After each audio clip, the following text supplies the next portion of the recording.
All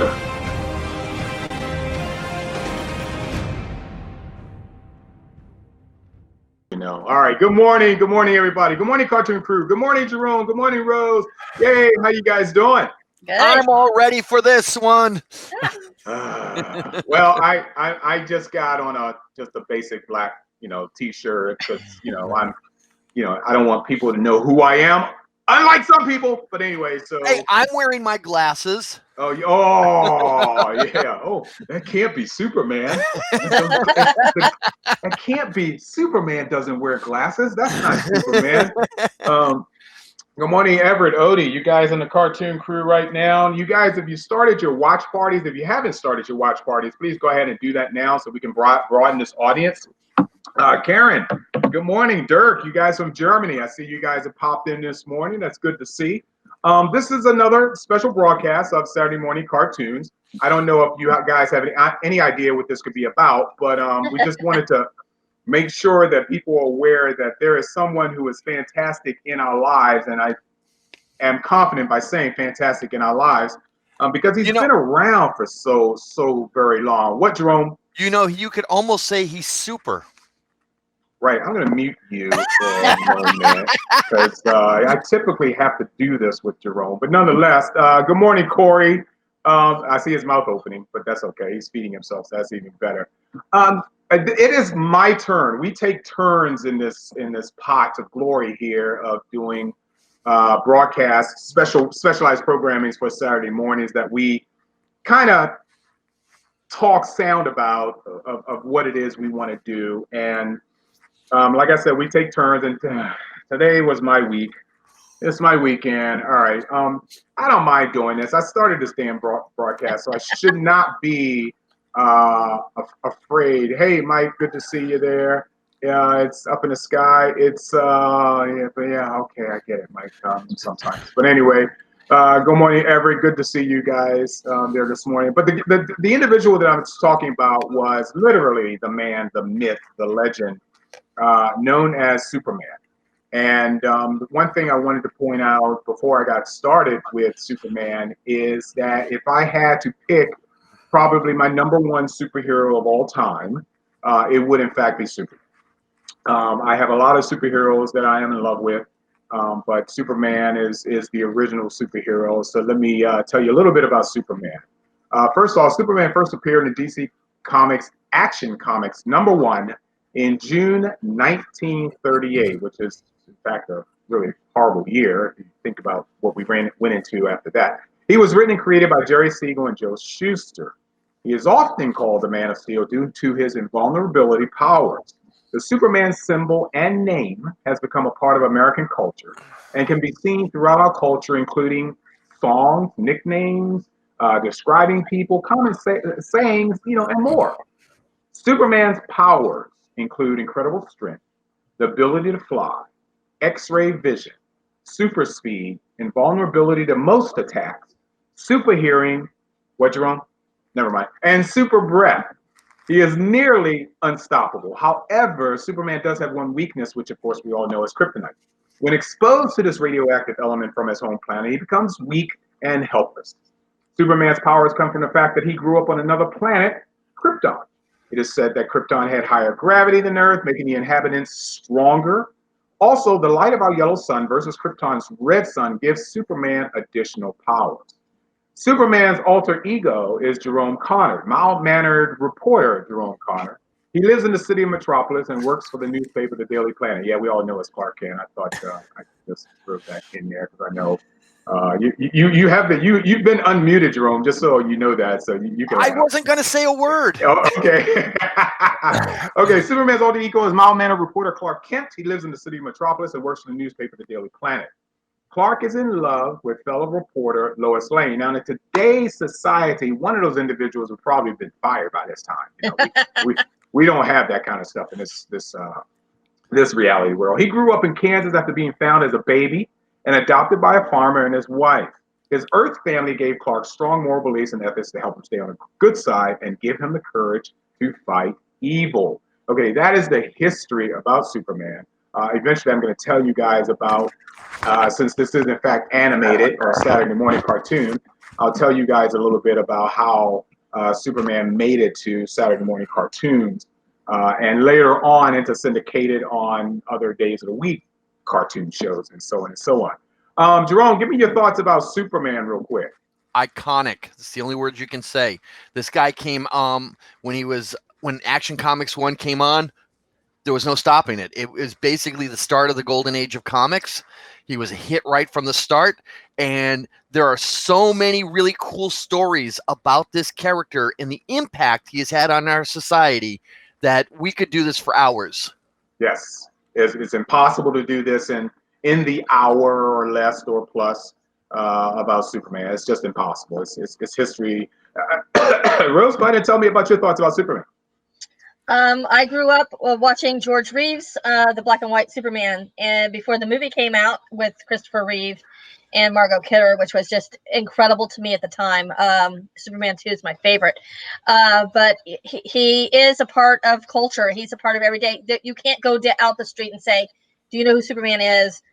Everybody knows who Superman is.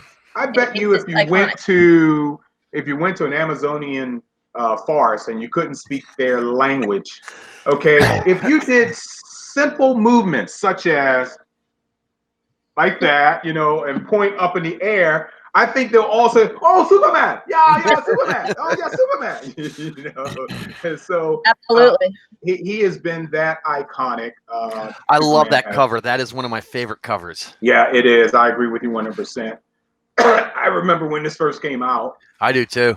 And it's like, that's absolutely perfect. And the fact that the chains are colored green. Well, they're kryptonite. If you notice, it says kryptonite no kryptonite more. No more. Yeah, there's a storyline that goes with that. Right. And that was an incredible, iconic character. Let me go ahead and get up my next clip for you guys.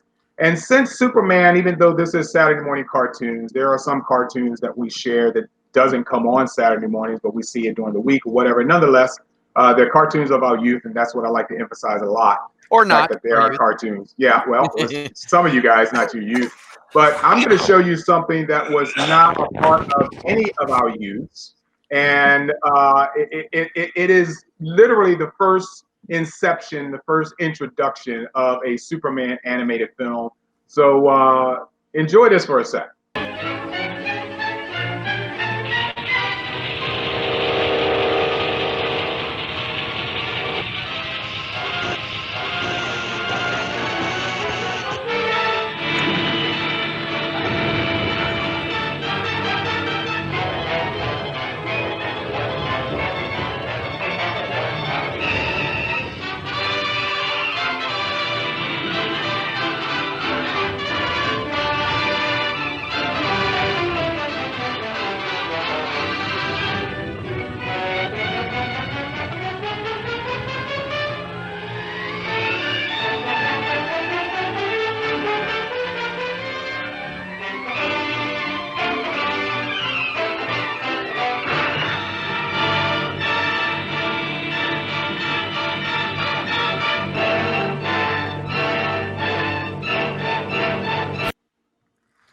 Yeah, one thing about Superman, and I'll go ahead and drop that, and I have various clips. Some are long, so I'm going to be cutting them in the middle. Some are somewhat short or hyphen, just like this one that you just saw. But if you'll notice that this was the first inception of Superman back in the 40s. None of us were born at that time. If there is some person that's listening to us right now that was in fact born in the 40s, can you raise your hand? We want to see you and stand up, and congratulate you. But nonetheless, the first inception of Superman was basically in the 40s, and these were at the movie theaters. They were serials basically because no one had basic TV that early on. But this is Superman, and believe it or not, even back during that time of Superman's inception, Superman wasn't necessarily doing flying. Superman was in fact leaping. He was, leaping over tall buildings in a single bound, and it showed that later on during that time that his powers had progressed, and we thought that well, Superman can now fly.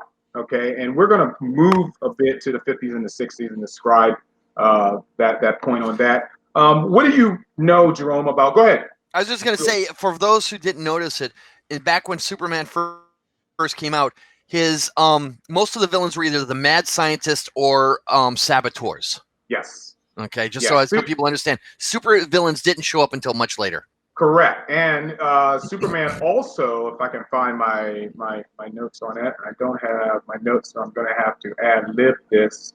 In fact, Superman was really, really heavily shown during the war, and Yes. he was shown a lot of times fighting Adolf Hitler. And as a matter of fact, the soldiers requested that comic books be sent to them on the field so that they could have that taste of home. Yeah, the morale was really high when you saw a comic with Superman and fighting Nazis. So yeah, it was really great, and he got stronger and better powers over time. Like I mentioned here, for example, initially he could jump a long ways but couldn't fly, but eventually that dissolved into the fact that Superman can actually fly into outer space if he wanted to. His middle name, if nobody did not know, was Joseph. I did not know that. It was Clark Joseph Kent, and that was very not readily known to a lot of people during the Superman comics era. So that was my take on that.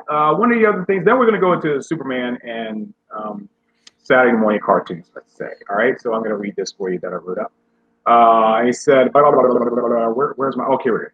Fred Silverman was appointed head of CBS daytime programming in 1964 and immediately set about running the same initiative that brought him success in his previous jobs, counter-programming.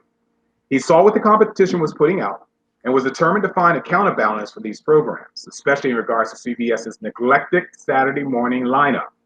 CBS's biggest competitor was ABC, and on Saturday, the program to beat was The Beatles. ABC would ultimately provide the solution to combating their soaring ratings when in 1966, they debuted their live-action Batman program, which ignited a new consciousness toward superheroes. Silverman wanted a superheroic lineup for Saturday and decided to shoot for the stars right out of the gate by landing the original superhero, Superman. In 1965, radio announcer Norm Prescott, Larry Harmon animation team member Lou Scheimer, we know that name, and Disney's animator Hal Sutherland, if you guys don't know that name, you should too, formed Filmation Associates and managed to convince National Periodical, the precursor to DC Comics, to grant them the television rights for Superman. Superman had CBS pick up the show, launching not only a new Saturday morning trend, but the 20-year career of Filmation. I'm juggling screens here for me because I want to play you guys my next clip. This was, in fact, the opening to that Superman. As I juggle, guys, here, bear with me. I'm coming for you. You're right there. Thank you. So good to see you. Okay. Looks like Terry's on his way home from work. Yes, I noted. All right. Good job, Terry. We see or hear you. I hope he's not watching this and driving. Well, how the hell is he talking to us right now? You know, he's not Superman, but believe it or not, this is. So take a look. Faster than a speeding bullet, more powerful than a locomotive, able to leap tall buildings at a single bound. Look! Up in the sky! It's a bird! It's a plane! It's Superman! Superman, man of steel, Superman! Superman, rocketed to Earth as an infant when the distant planet Krypton exploded. And who, disguised as Clark Kent, bioplanet reporter for the Daily Planet, fights a never-ending battle for truth, justice, and freedom with superpowers far beyond those of ordinary mortals. It's Superman, Superman!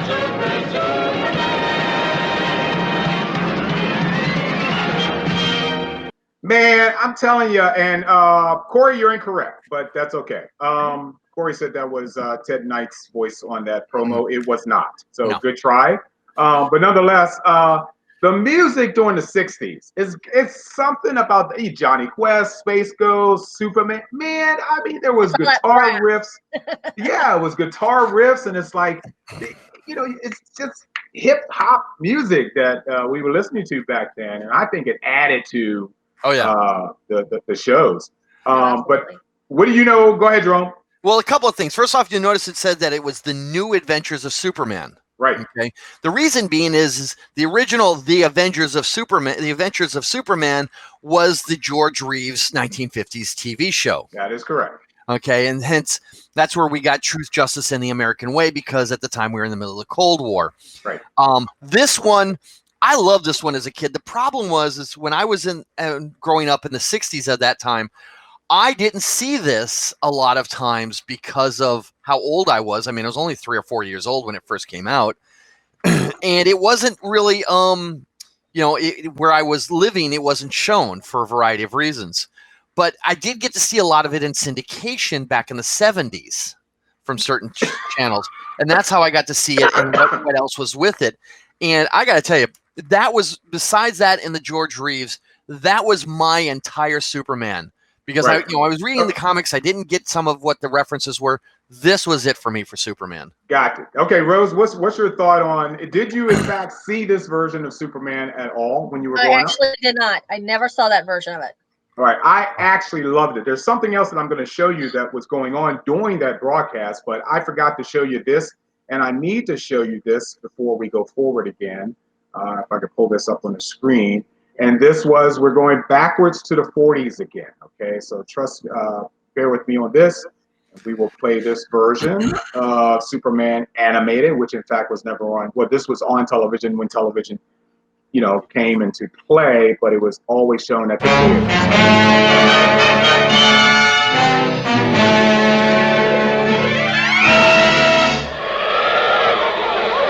in the sky, look! It's a bird! It's a plane! It's Superman!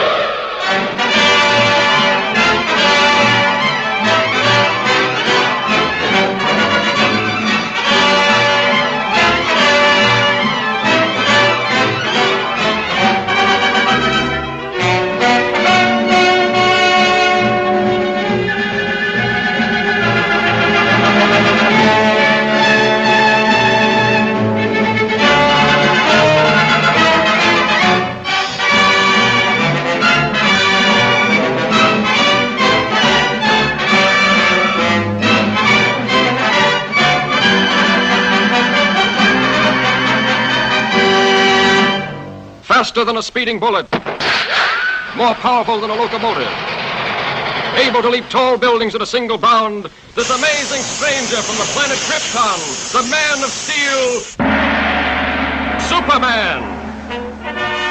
Possessing remarkable physical strength, Superman fights a never-ending battle for truth and justice, disguised as a mild-mannered newspaper reporter, Clark Kent.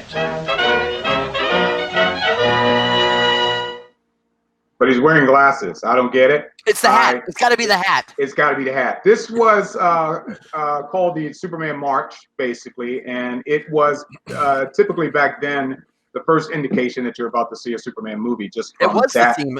It was the theme until the 70s. Right. Yeah, and then once the 60s came around and we saw Superman the animated series back then, that's when we saw or heard a lot of the faster than speeding bullet, blah, blah, blah, blah, blah. We saw it originally in the 40s, but, I think people can more associate themselves with 1966 version of Superman and that cadence, which is, look up in the sky, yada, yada, yada.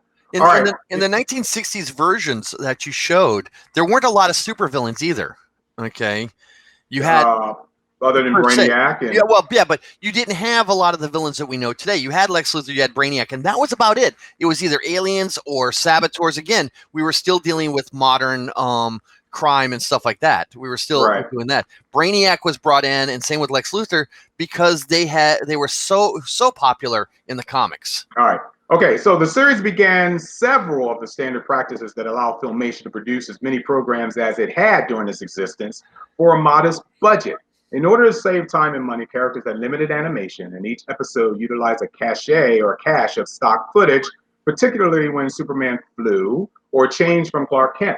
But even with these limitations, the artwork was faithfully, if not inconsistently, adapted straight from the comic pages, eventually resembling artist Curt Swan's style by the third season. Filmation further kept the comics feel intact by hiring several of the actual writers from the book to work on the show. All right, so in this 60s version, I'm going to go ahead and show you guys that inclusion that I wanted. Here it is right there. Like, whoops. Excuse me, guys. Good morning a lot to the people that have popped on. I see Ariel, Sharon, Barbara. You guys are watching the watch party. Happy to see you guys while I'm fumbling right now. You guys, anybody want to say hello to anybody in your watch party? Well, I got Mike, who I haven't talked to in 3 or 4 years, has finally joined one of my watch parties. So I'd like to say hello to him, and Steve. Oh, very good. Frank, my coworker, has joined us this morning. Okay. And Carlisle, I would like to say hello to her. She's a regular watcher of our show. All right. So, and I do know that Russ and Sonia, who are engaged and getting married later this year, are always watch our show. So, hey, congratulations, Russ and Sonia. And Russ, do not let her stop you from watching your Saturday morning cartoons. Actually, she's the watcher of the cartoons. Oh, okay. Russ, you suck. Okay, let's just leave it at that. All right, the next thing I wanted to show you guys, this was a part of Saturday morning, or the Superman, the new adventures of Superman, if I can speak right. And I actually enjoyed this show, but there is going to be a test. I'm thinking I should not allow and I will not allow my co-host to participate, okay? But there will be a strong test, and here is the answer, or here's the question. You're going to do Jeopardy. It was Jeopardy, right? Here's the question to this test for everyone that's online that's listening right now. The voice of this character, this main character, the character that this is about, also starred in a real-life sitcom in the 60s. Okay, so here is the video. You guys need to identify the voice, and you guys punch it up in the Cartoon Crew room as soon as you know, and you'll win a new car. Yeah, that's right. Jerome will buy you a car. And here we go. Anything the matter, Clark? Oh, no, sir. Class dismissed. Crypto, you know better than to come here. You want to give away my secret identity? You're trying to tell me there's trouble somewhere, huh? Then it must be a job for Superboy.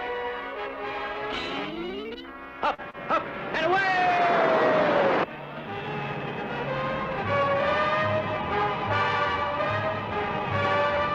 Holy cow, look at that mountain. It's a massive molten rock. Come on, Crypto. We've got to dig a deep catch for that lava before it flows into the valley.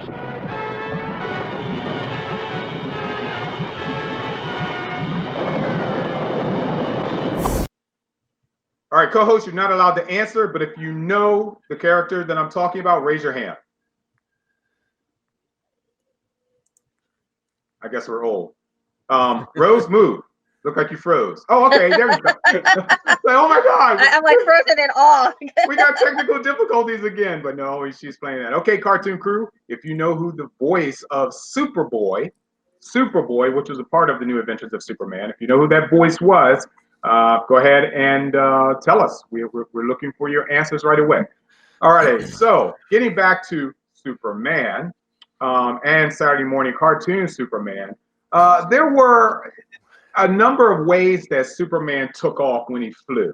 Sometimes he didn't bend half his body to leap off. Sometimes he just put his arms straight up in the air and he's gone, you know.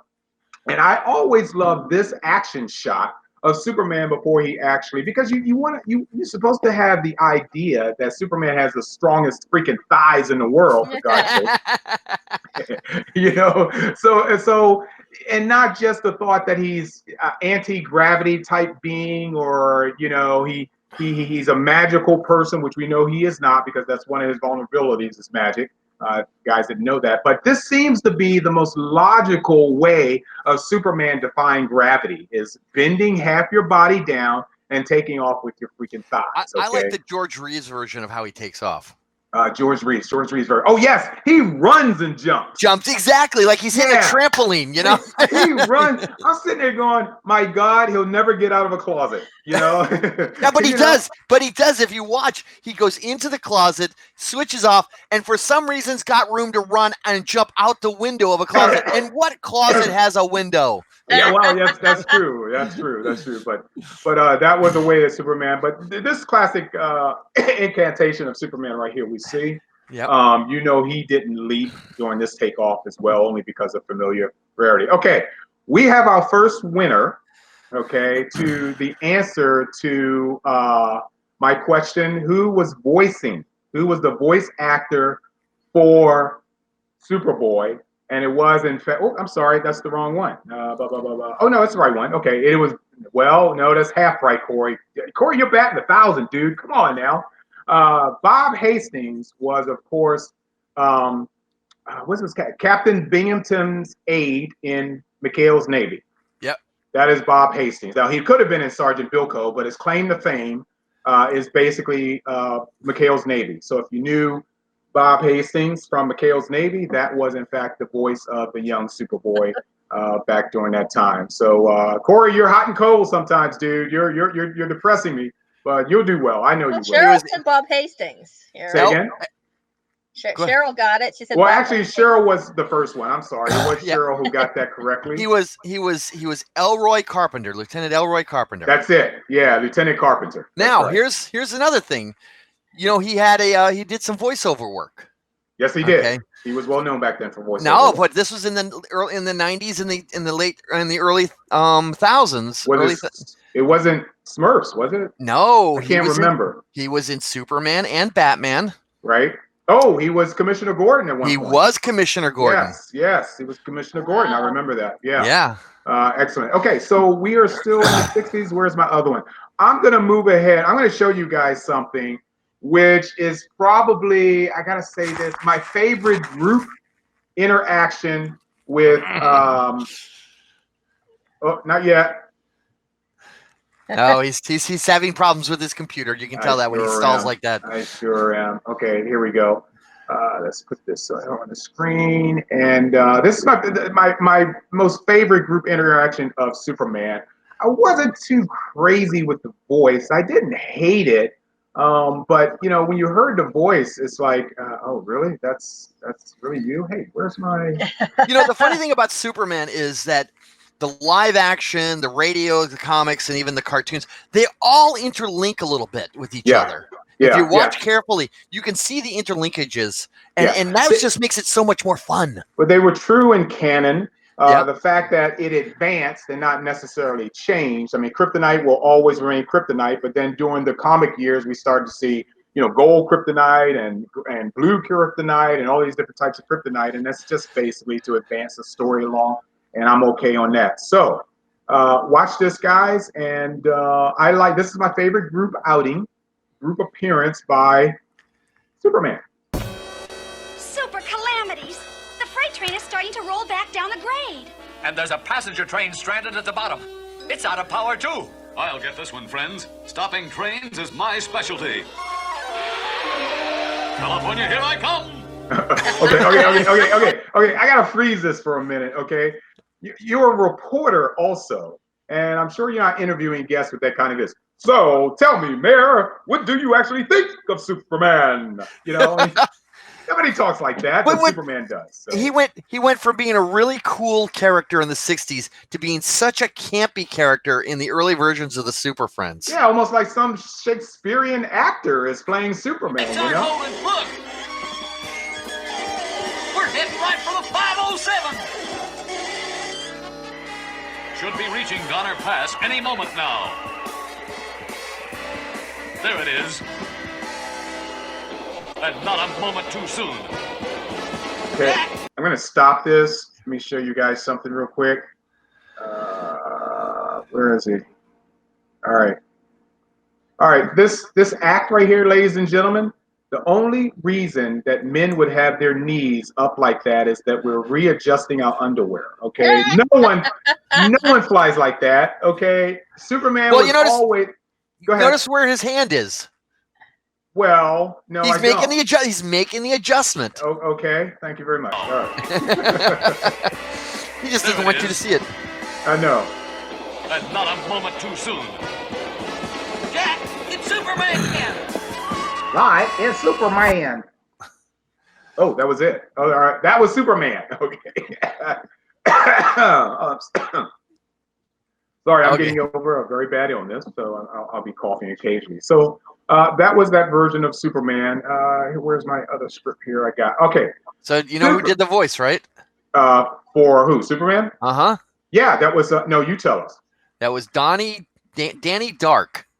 Yeah, Okay, he did a lot of commercials. he did. Yeah. All right. Yeah. Silverman wanted a superheroic lineup for Saturday and decided to shoot for the stars right away. I think I read that one right. Yes, she did. Okay. All right. This is Kurt Swan. I got that. Okay. Acknowledging the George Reeves series from the 1950s, the series was called The New Adventures of Superman and used a similar introductory narration by Beck. Okay. The show was broken up into 3 segments of 6 minutes each. The first and last segment was the standard Superman adventures. The middle segment was the Adventures of Superboy, which focused on Superman's formative years in his hometown of Smallville, Kansas. Superman was a creation of Superman co-creator Jerry Siegel with Don Cameron. Siegel had originally pitched the concept to National twice and was rejected both times until the success of later teenage superheroes revealed an appeal for such characters in the marketplace. National reversed his decision in 1944 in an effort to expand the Superman franchise with a character relatable to younger audience. Okay, so that is let me close out my file here. I still see people in the room, but I don't see people typing much. So go ahead, guys, and give us your thoughts on Superman as we go ahead. Let me ask Rose. Rose, starting to now, the most current, what is the most current rendition of an animated Superman series that you may have seen? Justice League Unlimited. Okay. And from the start would have been Super Friends. When I watched that growing up, and that was syndicated a lot, so I watched a lot of that. So you never watched Superman the animated series? No, I really did not. Nope. Which I thought was absolutely brilliant. Go ahead, Jerome. Oh no, it was great. It was a spin-off sort of from the Batman animated, how successful that Batman was. Right. So then they decided they did a I think they did a one episode issue crossover to see how it worked, and people loved it, and immediately they did the new Superman animated, and that was a huge success. Yeah, I think when Batman the animated series came out, it was a game changer. It was really dark. It was like, holy mackerel, flying back. You know, it was episodes such as that. It was in a futuristic Gotham City. Very retro, though, also. Very retro in terms of the architecture, and even looking at some of the they tried that film noir kind of thing. Yes, exactly. Yeah, with the vehicles, you can see the vehicles that the cops were driving around and everything, and then Superman came out, and Superman stuck with the futuristic tone of Batman, and there were some segments that were dark. I have my last episode or my last video that I'm going to show you guys is actually pretty freaking dark to me, but when it came out, it was just brilliant in my opinion. Hey, I don't know what's going on with my chat room. If you guys would post something, if you guys are looking at Cartoon Crew, guys, post something just to let me know you guys are still there. You must be just watching us. Oh, yeah. Terry made it. Oh, Terry made it. Yeah, made it. Pew. Hey, we know what that means. Pew, pew. All the way home. Get out of my way. Pew, pew, pew, pew, pew. No. That means I've got to go to the bathroom. Hurry up and get out of my way. Oh, pee, get out of the way. Pee. All right, got it. There are a lot of. Go ahead, Jerome. Since we're talking, we skipped over the 1980s and the late 70s. The Christopher Reeves Superman. I know it's not animated, but it made such an impact on Superman as the mythology. And John Williams's theme to Superman is now basically what we all think of. We don't think of the other stuff, which was really good, but now we think of John Williams's Superman, and that's all we think of when we see that music. And that was so good and impacted the Superman mythos so strongly that it really hasn't recovered or changed that much since. Right. Hey, Deb wanted to be Superman or Supergirl or Superwoman. When I was a child, I used to run around with a red towel around my neck and pretend I could fly. That is called, hold on, that is called the Baker Act, Deb. I don't know if Oh, you. so many kids did that. Oh, yeah, I know. I did too. But, I bet Deb is still doing that as we speak as an adult. And then we would Baker Act her, okay? So good job on that. Here is the first comic, Action Comics #1, which is the first appearance of Superman. As many of us old farts know, us comic collectors, us comic admirers. That's like the golden chalice right there. It is. I've been up close and personal to one of those. That one gave me chills when I got that close to it. Man, really, I've never been that close to Oh one. yeah, Comic-Con. At New York Comic-Con, I saw one. If I just had my time machine right now, I know what to go back. Stuck in those. I know what to go back in time and buy up on. Oh yeah, yeah. It's just amazing some of the things. Let's see, what else do I have here to tell you? Oh, I got this one queued up. A lot of people know of what we've talked about currently in terms of the Superman series that's been out, but a lot of people don't remember this one. I do, but I want you guys to watch this, and then I'll tell you exactly. Well, I think the production company name will come up in it, but I want you guys to watch this and tell me if you remember it at all.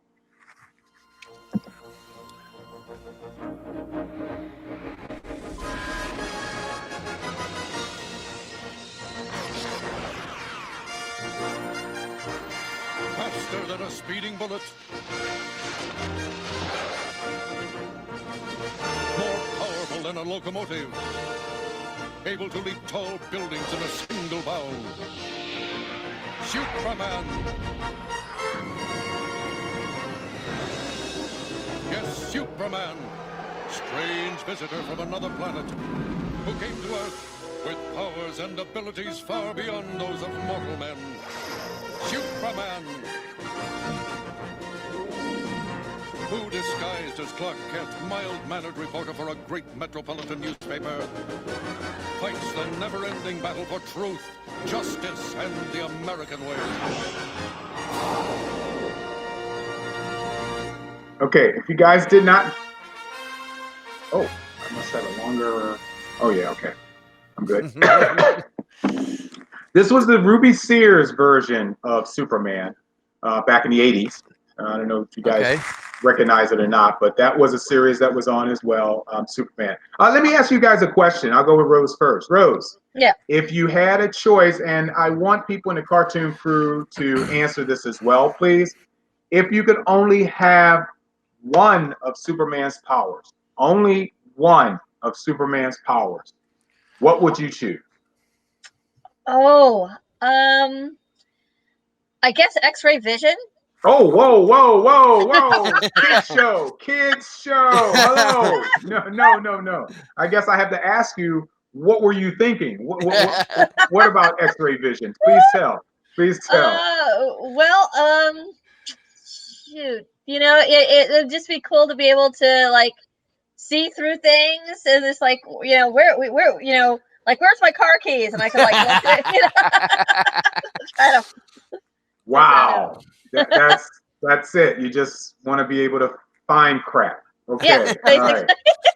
Well, remember that you could find that buried treasure everybody's always looking for. That's also true. Yeah. Well, I think that would be a little difficult if it was at the bottom of the ocean. But anyway, so X-ray. Okay, Jerome. So if you had one power of Superman, what would you choose? Flight.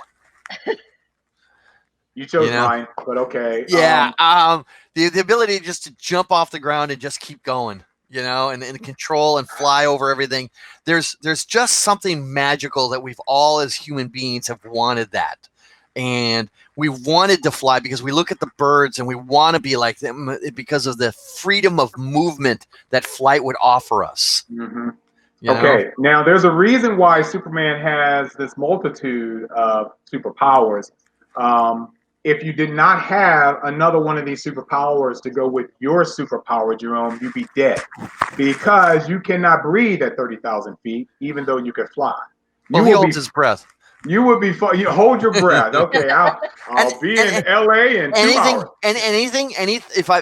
If I don't go higher than 10,000 feet, I'm good because you're good. Yeah. Okay. Here comes the bug. Can you imagine flying though? And if you know, you have to be Superman because I don't ever see Superman getting like bugs and gnats in his face, and you know that would really happen. Right. I honestly, if I were to pick for myself, if I wanted one of Superman's powers, yeah, flight would probably be number one. But I know I would quickly change my mind and go for super strength. You know, I think that if I saw a bus fall on, you know, someone on the curb right now, and I'd just go over there with my index finger and say, here you go, you know, and just pick that sucker up. Super strength.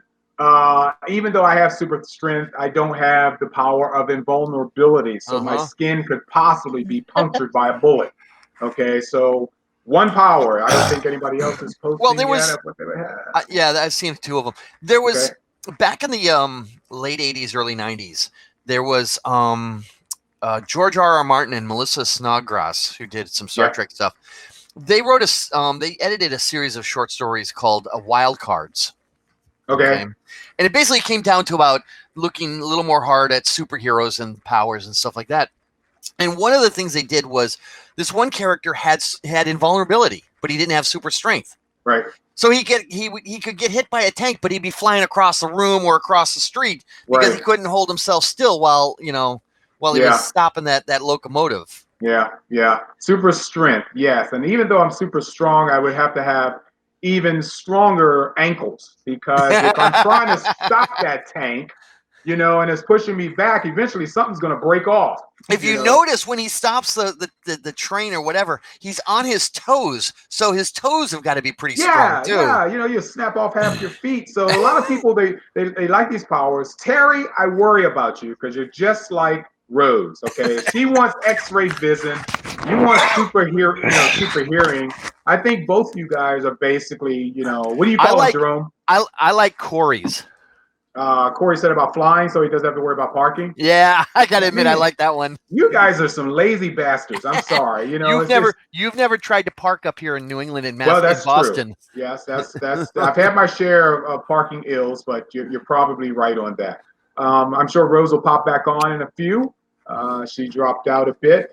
She lost the signal probably. You know what's interesting is if in the comics and in some of the shows is the evolution of Superman's strength and then de-evolution. Yes. How they toned it down. Thank you for saying that. The de-evolution, which really kind of pissed me off, you know, because I'm seeing Superman get hurt from somebody's punch. Right. It's like, whoa, what's going on here? You know, and certain things he's struggling to lift. Right. And I'm like, you're Superman, for God's sake. You're not supposed to break a sweat. In the 1970s, okay, right around about the mid-70s, Superman could move a bloomin' planet. Right. Okay. Yes. And then they said, you know, we've gone a little too far here. Okay. Yeah. And they started moving his strength down. Yeah. And they did a total redo of Superman's powers and everything about him in the mid-1980s, in 1985, 86, with a comic book series called The Man of Steel, written by John Byrne. I remember. And that's pretty much where they redefined how he has all these powers and everything else. And that's where they've kept going ever since. Yeah, and that's fine. I'm okay with the reality of non-reality. Mm-hmm. You know, and I know that Superman can't win every day, that we definitely have to have bad guys that's up to his par. And I get that. And the fact that the only reason Superman is the way Superman is because he's an alien from another planet that didn't have the same kind of resources, the same kind of battery operation that our own world has. Right. And this is the effect that this alien from another planet is going to gain, from our atmosphere and our sun. So, okay. So but it's just, oh my God, man, I could lift this and I could push a planet and I could fly so freaking fast that I could change time, you know? Well, I have a question for you since you're an architect. Oh, no. Okay. The Max Flasher episode that you showed where Superman is stopping the building from falling. It'll never happen. I mean, first off, that flagpole's got to be anchored down all the way through the building. The building is obviously rubberized cement, you know? and it's like, no. Eventually, the way physics are going to work is, like I said, about stopping a tank in dirt. something's gonna snap off. Well, I love Simple he's as that. pressing up against that one side of the building and he's pushing it. I'm thinking Superman's hand's gonna go right through that wall. That's true. That's true. That's another point. Superman's hands would go right through it. Strength is not transferred all the way as massively as you see, which would be to the other side of the building. So if I push on one beam or one column, I'm supporting the beam. That's pushing the column on the other side. But here's the part that's funny. As adults, we're laughing about this, but when you're an 8-year-old kid, you don't care. Yeah. You know, you don't know is what the real point. Well, of that's that true. Is. You don't know, you know. But it's still cool when you're an 8-year-old kid. I'm not saying you personally don't know, but you as the child I didn't know at the time. Don't know. I thought concrete bent. I didn't know concrete couldn't bend. You know, that's really strange. I wish to know where our darling is, but we'll I'm going to show you guys a little bit of an extended clip. It has a lot more on here than I've shown previously, but also you're going to see things that you've already seen. I'll stop it at some point, but believe it or not, I've narrowed this program out to a solid hour, Jerome. Try to do that. Wow, that's hard, man. I'm surprised. Yeah, but other than that, because there's other parts of this I wanted to bring up about Superman. Oh, please, keep talking. This is just the extent of the videos that I have. Superman, the stuff that we know about Superman today did not actually come from the comics or the cartoons. The Daily Planet, Lois Lane, Perry White, that all came from the radio show. Yeah. Okay. And that radio show was huge, incredibly popular. As a matter of fact, there's a documentary out, if you can find it, where in the early 1950s or the late 1940s, my timeline is iffy. I don't remember exactly when, but it was when this show was really popular that Superman went up against the Ku Klux Klan. Right. And there's a documentary about how that happened and the effects that it had on the Klan and everything else. And it just shows the power of this character that he went up against a racist organization in real life and won. Right. You know, and I love that when I saw that documentary. Then, unfortunately, what happened was the book called The Seduction of the Innocents. Mm-hmm. Okay. Oh, I don't know that one. Which one is that? Well, in 1952, a guy by the name of Walzer, I think I can't pronounce this, wrote a book called The Seduction of the Innocents. And basically, he was a psychiatrist out of Bellevue, and he wrote that comic books had detrimental effects on kids, made them into juvenile delinquents. Gotcha. This was during the McCartney era. Yes, it was. And basically there were hearings about the comic books. And unfortunately, one of the publishers was so nervous he took a tranquilizer and he looked drunk, and it had a detrimental effect on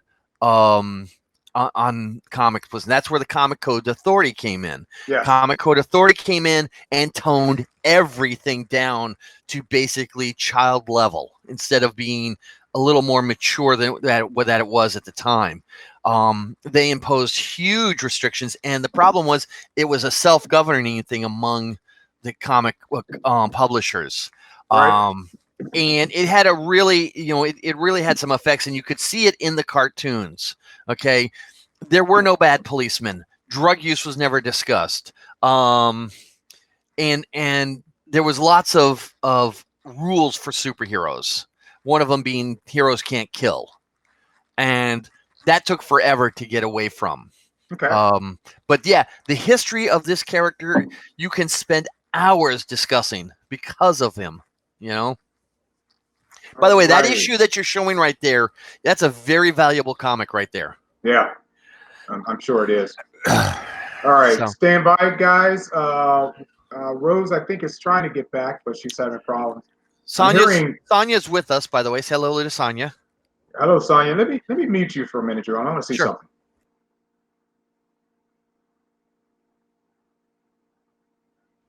Okay. Okay.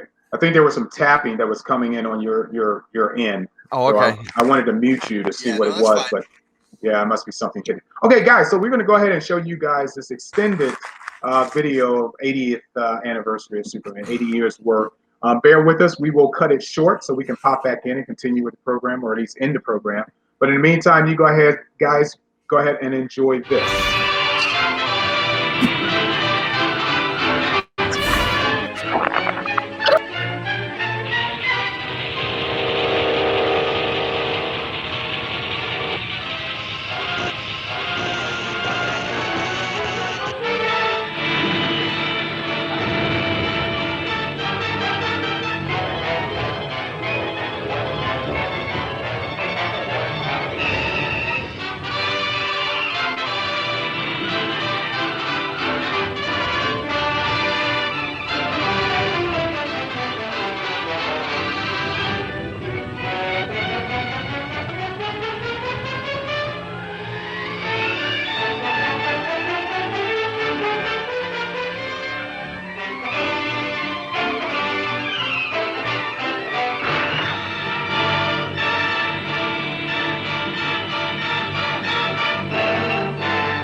Anything the matter, Clark?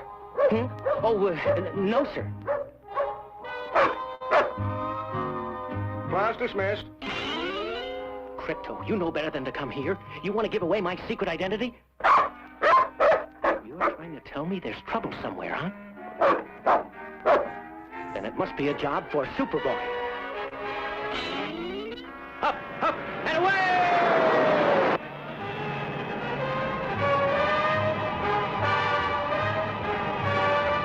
Holy cow, look at that mountain. It's a mass of molten rock. Come on.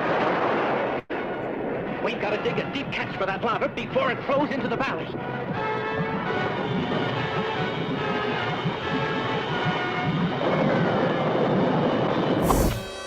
Super calamities! The freight train is starting to roll back down the grade. And there's a passenger train stranded at the bottom. It's out of power, too. I'll get this one, friends. Stopping trains is my specialty. California, here I come! Jack, the brakes aren't holding. Look! We're heading right for the 507. Should be reaching Donner Pass any moment now. There it is. And not a moment too soon. Jack, it's Superman!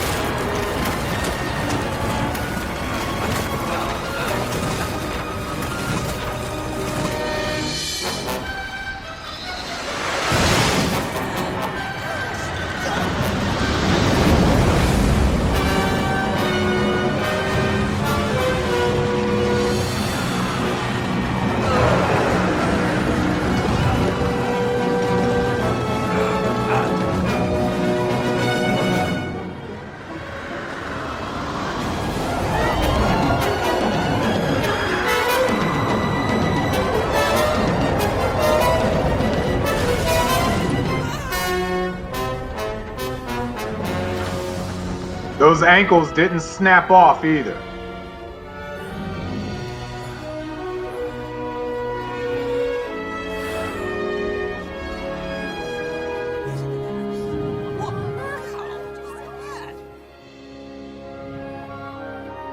Uh-oh.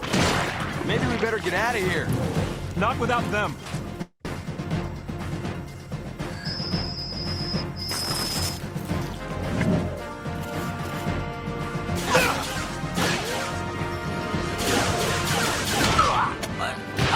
Flash, give me a hand. Ew, gross. Now! The whole place is going to blow! Everybody, stay close!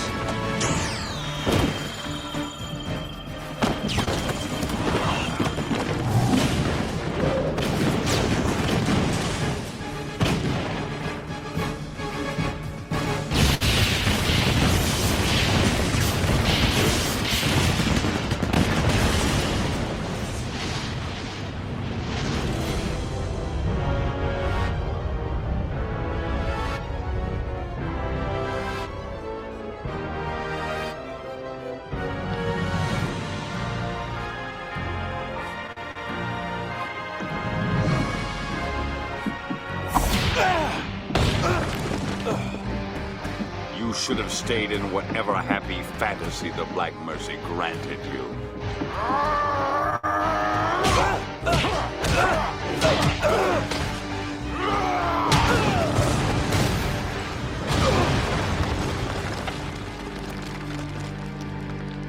Happy!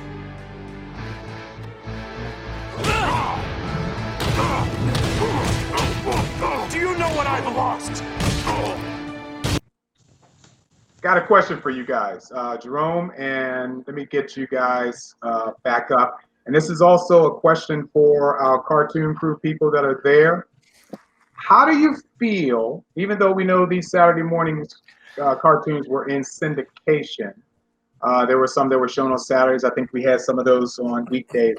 How do you feel about the violent content in Superman cartoons? Because you know there was not a lot of talking from Superman. There was a lot of punching.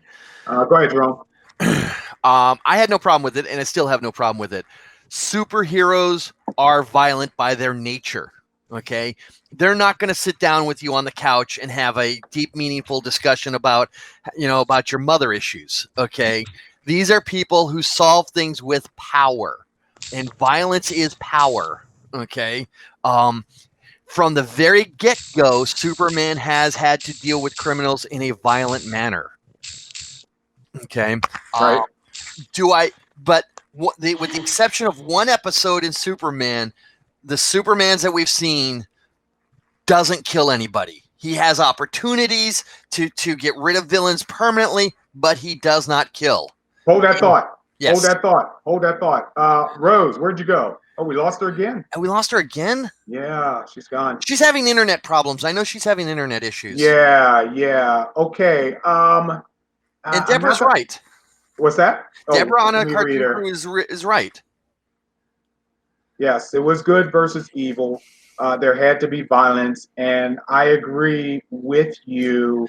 There is connections to our freedom through violence, and unfortunately, when you try to tell someone to stop and they don't stop, your only other motive is to make them stop, which equates to violence. So, well, you said it yourself, okay, that in the 1940s, during the Second World War, you needed violence to stop fascism. Correct. So since Superman, who's come out of the Uberman of Nazi Germany, he has to use violence to stop violence. Yeah. It's not something we like. You notice that Superman's always remorseful when he does it. He doesn't like doing it. Right. But he knows he's got to do it. Right. And I honestly believe that there are people out there, either of the religious sector or pacifists in general, Quakers who were pacifists back during the Civil War and things of that nature, that they honestly and respectfully, my respect on their side, felt that things could be solved besides, using violence. And yes, they can, but not all. So the fact that you want to eliminate all violence from solving the right thing is not necessarily the right thing for you to think, because other people don't think the Absolutely. way you do. Who's one of the greatest American heroes? Was a nonviolent man named Martin Luther King. Yeah. Okay. And he solved things with nonviolence, but he understood the need that violence sometimes happens and has to be responded. He was a realist. And that's why I respect that man beyond words. Right. And then on the flip side of that, you could also debate the fact, which we won't, that what Abraham Lincoln did was needed, was necessary. And absolutely. You could go ahead and debate the reasons for the Civil War all you want, but there is an obvious, blatant difference between right and wrong. There is no in between. And if you want to say, well, I just want to be wrong a little bit, it's like, no, there is no halfway. You don't give you pieces of wrong. Wrong is in a hole. Yeah, Terry has an interesting point. Let's see. It was strange that most people in comics with big brains are seen as the bad guy. Terry, I haven't seen what your head looks like yet, but I'm dying to. Because you might be making this point for a reason. It's like, okay, Terry, we know you're not the bad guy, but not always. I mean, there were exceptions to the rule, but I understand where he was going for. But yeah, sure, I understand. We got Rose back. Yeah. Hey, Rose, welcome back. By the way, ladies and gentlemen, Rose is back. She obviously has been having a terrible time just trying to stay on. And I'm pretty sure it's your internet connection. That's basically. Oh yes, Comcast is down throughout the house. I'm sure Lex Luthor has something to do with it. Yeah, he doesn't like how you're treating him for today. So it's like, I'll not have this, but I do know what I can do. And he took it out on you because he dare not take it out on me. No way. Because it's yeah. So I was going to say something else, but I'll wait till we get to that point. All right, I wanted to show a little bit. I mean, no, not yet. I knew it. See? Yep. Jerry's Mojo Jojo. No. But anyway, so but Mojo just, Jojo. just a side note, on a personal side note, where the superhero aspect is, you know what my wife's name is, right? Yes, I do, and she wasn't named for that because of that. Come on. Want to bet? Are you serious? Her father was a big Supergirl fan. A big Superman that and is Supergirl. awesome. He was from what I'm being That's told. psychotic. From what I'm being told, her father was a huge geek, and every time we talk about him, she just looks at me and goes, "Daddy would have loved you." Well, if there's somebody out there to name their child Gollum, they should be killed. So where's that? Assassinated. Let me get back on this violence thing real quick.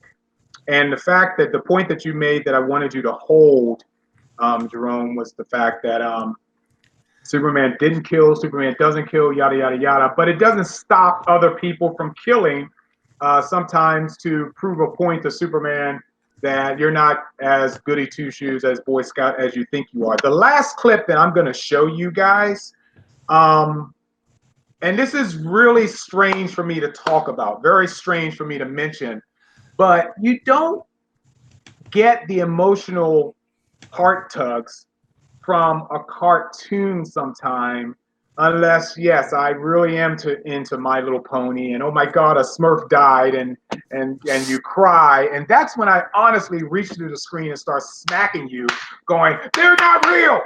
But yet there was one episode. It was actually a series of episodes. There was parts to this sequence. I don't know what to call it. And there was a death in this episode that had me, not only was I was shocked for the reason because I never saw an animated death. Mm-hmm. I think I'm right on that. I don't think I've actually I've never seen one that like you're describing. Yes, I've never seen a cartoon where someone died, and even though most cartoons kind of lean toward the comedic end of it, you don't expect a death during a cartoon that we're all laughing our butts on. But then once these TV series such as Batman and Superman came out, and it was a little bit more serious, and it's like, wow, man, this is getting deep, and you start to see the pummeling, you start to see the violence. We really still, at that point, didn't think that they would actually show an animated death, and yet they did. And I want you guys to watch all of this, if you possibly can. It's not the entire episode, but it is this segment, and it is from a well-known villain who took the life of someone who in the beginning hated Superman's guts, but eventually became a colleague and ally to Superman through sort of like some tough love, or let's say some tough respect, put it that way. And I'll go ahead and bring this up as soon as I get my act together. If it's the one I think is first off, you didn't see it coming. Yeah, it blindsided the living daylights out of me. And I've got another problem here. And concerning what you're saying is the heroes and cartoons have killed people in the past, but it's been done in such a way that there was no emotional contact. You blow up the enemy's spaceship, that was being manned by a pilot somewhere, but you never really thought about it because you had no personal connection to that. Right.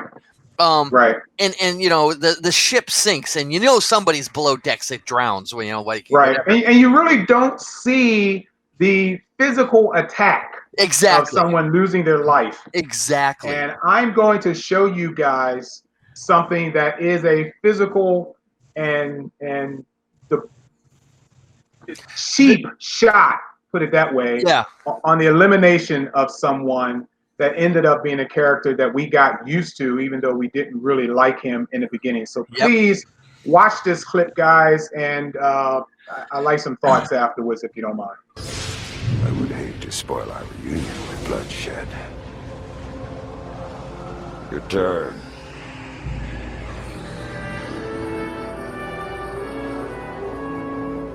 Go on, you mangy buzzards, and don't come back. Savor your moment of triumph, Superman. But remember, victory has its price.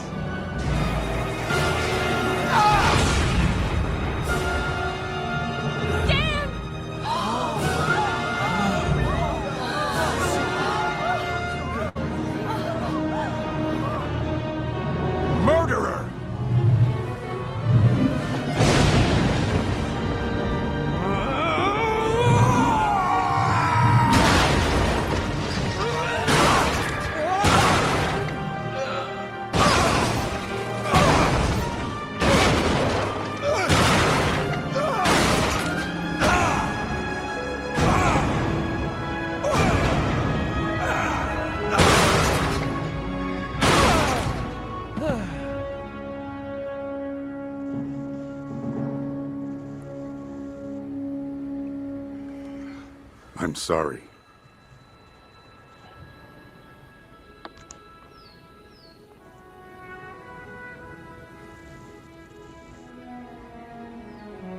יסגדל ויסקדש מרבו בעולמו דברך ירוסה וימליך מלכוסה בחייכון וביומכון ובחיי דכל בית ישראל בגלה בזמן קריב אמרו אמן.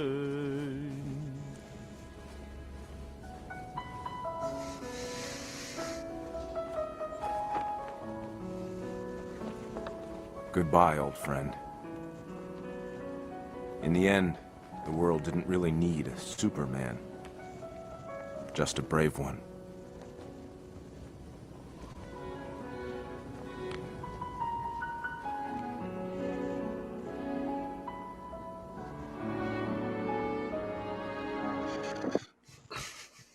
Oh man, this tore me up when I first saw it. It tore me up, and I'm like, it's a cartoon, okay, but it just goes to prove the people that always wanted to jump on comic book readers, they didn't realize that we were reading novels, that we were reading. It's just novels with pictures. It's no different than Grapes of Wrath or To Kill a Mockingbird.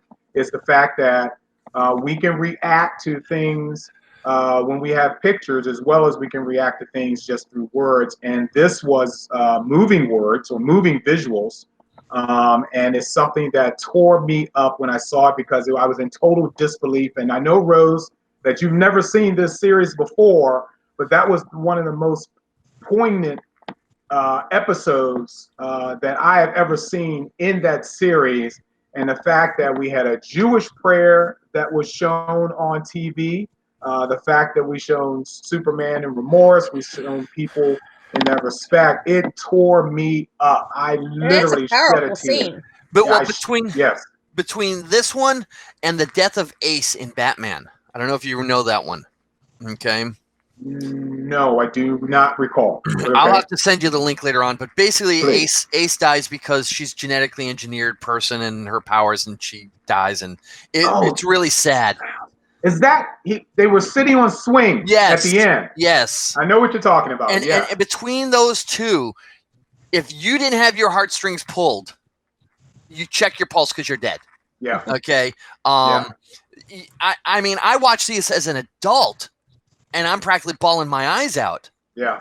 Imagine what this is doing to the kids. I know, and I challenge anyone who looks at me and says it's just a stupid cartoon. Well, you're just a stupid idiot. So how about that? You know, because this is storytelling, and what? Yeah, they're just uninformed, Mark. You know. Yeah, that's true. I mean, if you look at it from a technical point of view, okay, the comic books are nothing more than storyboards of a movie. That's all they are. With a script in there, Absolutely.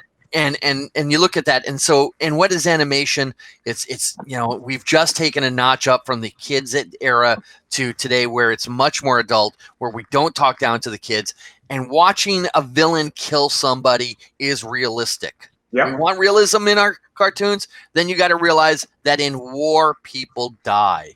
Yeah, some people out there think that putting their children in front of a TV set is their babysitter. Well, be careful what you wish for.